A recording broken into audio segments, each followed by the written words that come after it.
Hai semuanya, jumpa lagi bareng aku Stabila di Simponi Psikologi, Sains, and Islam. Episode 2, Identitas yang Terkelupas. Ia pernah dikenal sebagai seorang ahli. 9 tahun lamanya, dunia mengenalnya lewat deretan huruf di belakang namanya. Sebuah gelar yang ia beli dengan air mata, malam-malam tanpa tidur saat menggendong bayinya, dan doa-doa panjang sang ayah mertua yang mengiringi setiap langkahnya. Namun kini, di kota yang asing ini, deretan huruf itu seolah kehilangan suaranya.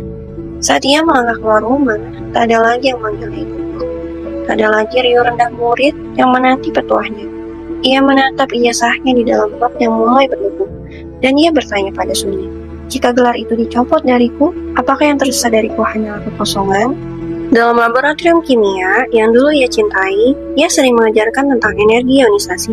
Betapa sebuah atom harus mengerahkan energi yang luar biasa besar hanya untuk melepaskan satu keping elektron dari tubuhnya. Semakin dekat elektron itu dengan inti, semakin menyakitkan pelepasannya. Ia menyadari gelar dan pengakuan itu telah merayap terlalu dekat ke dalam inti jiwanya. Identitasnya telah terionisasi secara paksa oleh keadaan. Dunia sedang menarik paksa elektron valensinya, lapisan terluar yang selama ini ia gunakan untuk memikat mata manusia. Sekarang, ia merasa tidak stabil. Ia merasa seperti partikel yang kehilangan arah di tengah ruang hampa, cari-cari di mana ia harus berlabuh. Secara psikologis, ia sedang berduka. Dunia menyebutnya identity grief. Ia merindukan sosok yang lama, sosok yang merasa penting, sosok yang merasa dibutuhkan, tapi di hadapan sajadahnya yang bisu, sebuah kesadaran baru mulai melangkah. Ia teringat bahwa penciptanya tidak pernah memanggil manusia dengan gelar akademik. Di mata Arsy, ia bukanlah seorang master, ia hanyalah seorang hamba.